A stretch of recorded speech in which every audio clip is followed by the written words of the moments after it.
बिस्मिल्लाहिर्रहमानिर्रहीम। Hello friends, welcome to SMB Hunar. SMB હુનરમાં આજે આપણે આઈસ્ક્રીમ બેઝ બનાવતા શીખીશું। એના માટે આપણને ઇન્ગ્રીડિયન્ટ શું જોશે?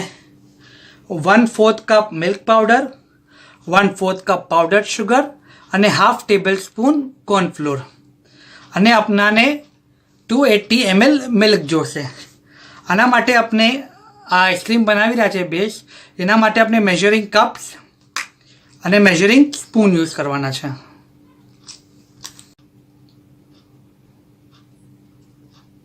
આપનું ફર્સ્ટ સ્ટેપ શું હશે કે આપણે આ ખાલી તપેલી લીધી છે, એમાં આપણે 1 કપ આ 250 ml થાય છે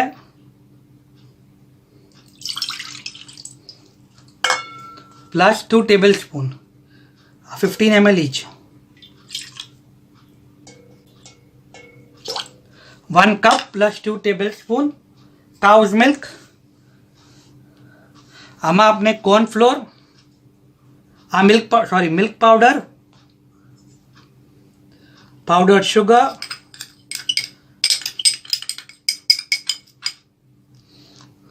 અને કોર્નફ્લોર એડ કરી દઈશું મિલ્કમાં,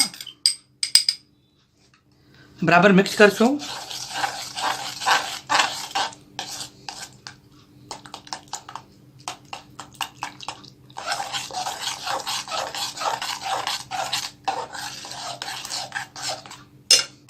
હવે આપણે આ દૂધને બોઇલ કરી લઈશું।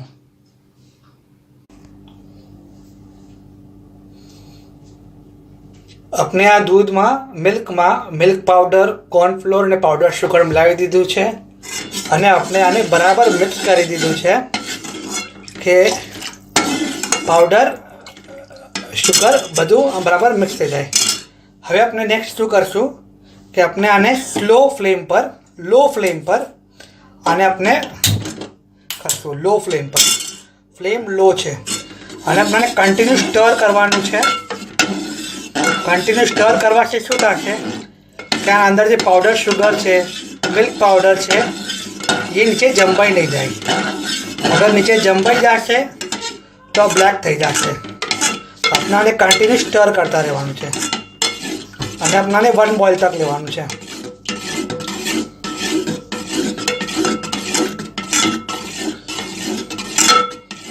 કન્ટિન્યુઅસ સ્ટર, કેમ કે અગર આપણે રૂકી દઈશું તો અગર આપણે આમ જ ગેસ પર મૂકી દઈશું આને કે ગરમ થાય તો આ પૂરું જે મિક્સર છે એ મિક્સર નીચે ચીપકી જશે અને પૂરી તપેલી બ્રાઉન થઈ જશે। આપણને કન્ટિન્યુ સ્ટર કરતા રહેવાનું છે।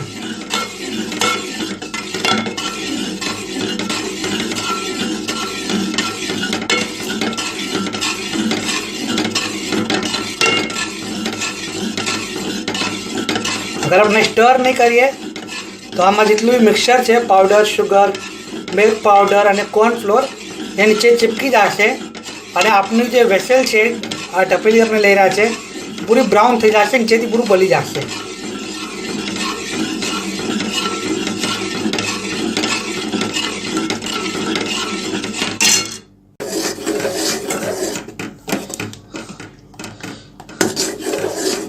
આપણે અપ્રોક્સ 10 મિનિટથી આને કન્ટિન્યુ સ્ટર કરી રહ્યા છે।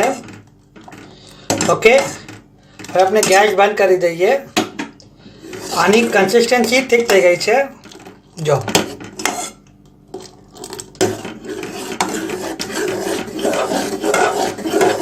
હવે આપણે આ દૂધને, આ જે મિક્સર છે એને આપણે રૂમ ટેમ્પરેચર પર આવવા દઈશું, પછી આપણે આગળ કરશું।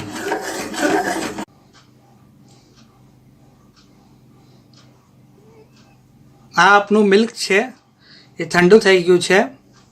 હવે આમાં આપણે 1/4 કપ મિલ્ક મેડ મિલાવશું।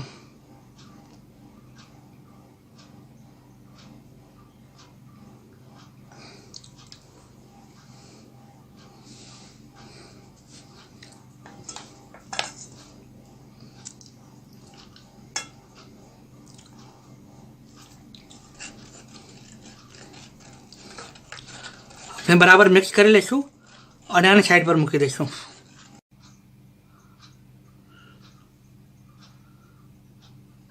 नेक्स्ट अपने शू करशू कि अपने विपिंग क्रीम ने विप करशू।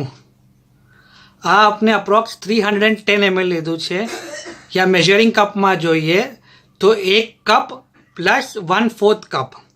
हवे अपने आ क्रीम ने बराबर विप करशू। अपने स्लोथी स्टार्ट करिया छे અને अपने कंटिन्यू जाने विप करशू। अपने जेम केक मेकिंग में क्रीम ने विप करता था ये सेम कंसिस्टेंसी में अपने आ क्रीम ने विप करशू। अप्रोक्स 7 to 8 मिनिट लागे छे आ क्रीम ने विप करता અને अपनी केक नी फ्रीक्वेंसी जे होय छे केक में विपिंग क्रीम नी ये फ्रीक्वेंसी लावता अपने कंटिन्यू जाने स्टर करा करशू।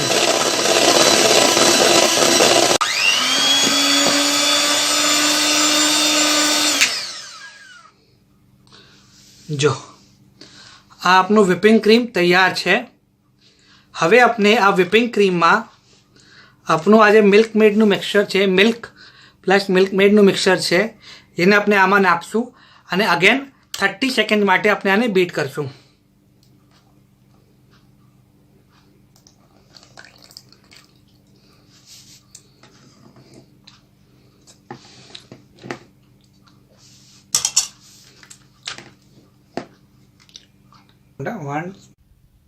હવે નેક્સ્ટ આ આપણે જે મિલ્ક પ્લસ મિલ્ક મેડનું મિક્સચર વિપિંગ ક્રીમમાં નાખી દીધું છે। હવે આપણે 30 સેકન્ડ માટે અને અગેન બરાબર વિપ કરશું। ઓનલી ફોર 30 સેકન્ડ આપણે આ બે મિક્સચર જે છે મિલ્ક મેડ અને વિપિંગ ક્રીમનું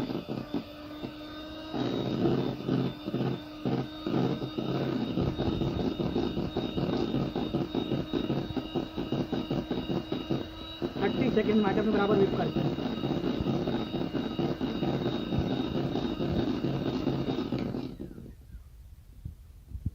હવે આપણે આ મિક્સરને પ્લાસ્ટિક કન્ટેનરમાં ભરી લઈશું અને આપણે અપ્રોક્સ 12 hours માટે અને ફ્રીઝ કરશું।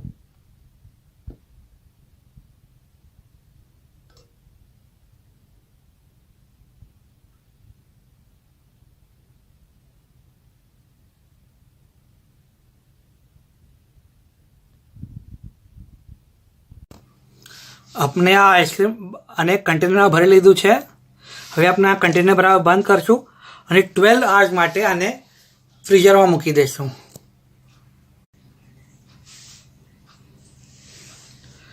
12 hours थई गया छे। हवे अपने आइसक्रीम खोलीए। जो आ जंबाई गयुं छे आ आइसक्रीम स्कूप छे।